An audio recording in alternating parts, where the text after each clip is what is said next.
दुनिया अभी तक यही मानती थी कि सिर्फ अमेरिका ही दुश्मनों को उसके घर में घुसकर मारने की ताकत रखता है, लेकिन अब हिंदुस्तान के कदम भी इस दिशा में बहुत आगे बढ़ चुके हैं। दुश्मन छोटा हो या बड़ा, अब भारत आंखों में आंख डालकर बात करता है। भारत जहां खुद अपने लिए लड़ाकू हथियार बना रहा है, तो वहीं दूसरी ओर मित्र देशों से भी एडवांस और खतरनाक हथियारों की खरीद जारी है। इसी कड़ी में इजराइल की रैम्पेज मिसाइल को लड़ाकू विमान के बेड़े में शामिल कर लिया गया है।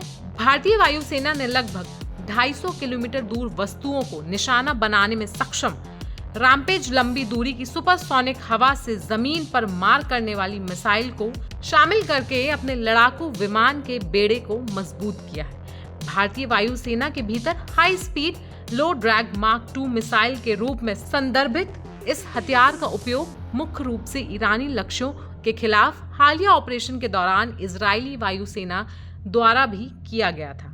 रक्षा सूत्रों के मुताबिक बताया गया है कि भारतीय वायुसेना ने अपने रूसी मूल के विमान बेड़े में जैगुआर लड़ाकू जेट के साथ Su-30, MKI और MiG-29 लड़ाकू विमानों सहित रैम्पेज को भी शामिल किया है। सूत्रों ने कहा कि स्टैंड ऑफ हथियार भारतीय लड़ाकू पायलटों को संचार केंद्रों या रडार स्टेशनों जैसे लक्ष्यों पर हमला करने और उन्हें मार गिराने का विकल्प देगा।